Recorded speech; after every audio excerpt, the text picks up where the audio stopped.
O Alzheimer é uma doença capaz de destruir a memória e outras funções da nossa mente, e por falta de informações, muitos acabam não procurando assistência médica, deixando assim a doença se agravar de forma rápida.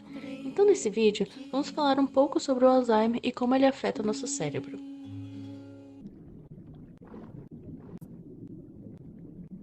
Oi, pois não? O Alzheimer é a causa mais comum de demência no mundo.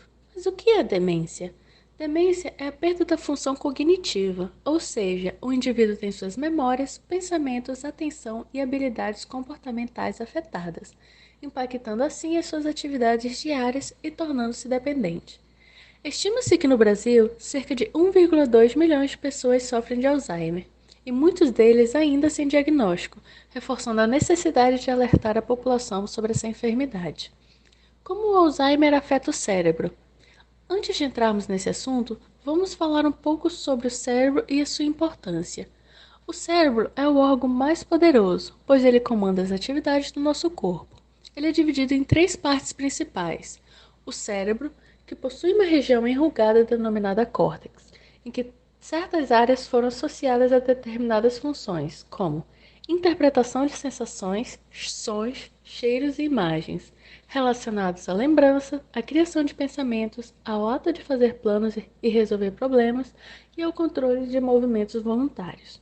Cerebelo, responsável pela coordenação e o equilíbrio.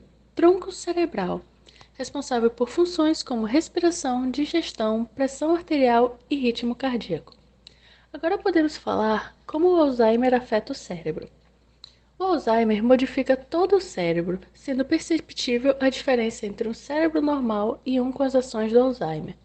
Isso ocorre por conta da forma como a doença age, matando as células nervosas e provocando perda de tecido em toda a região, o que afeta diretamente suas funções. Temos como, por exemplo, o córtex, que se encolhe, afetando as regiões envolvidas, como os pensamentos, planos e lembranças. Mas esse encolhimento não chega a ser tão grave quanto no hipocampo, uma região do córtex responsável pela formação de novas lembranças. Outra característica dessa doença é a formação de placas, devido à junção de vários pedaços de uma proteína denominada beta-amiloide, proveniente de uma outra proteína localizada na membrana gordurosa que envolve as células nervosas.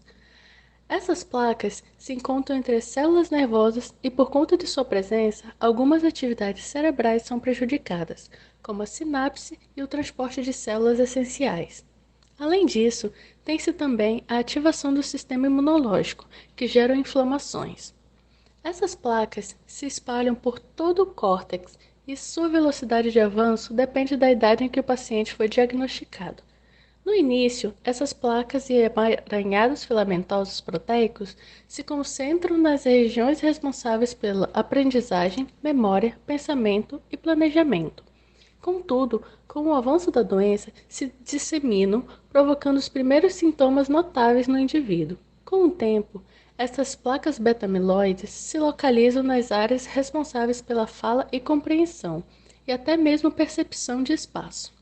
No estágio avançado da doença, o córtex está gravemente comprometido, desencadeando o encolhimento do cérebro e a morte de células, o que causa as características mais tristes e únicas da doença. O indivíduo perde a capacidade de se comunicar, lembrar de familiares e de cuidar de si mesmo.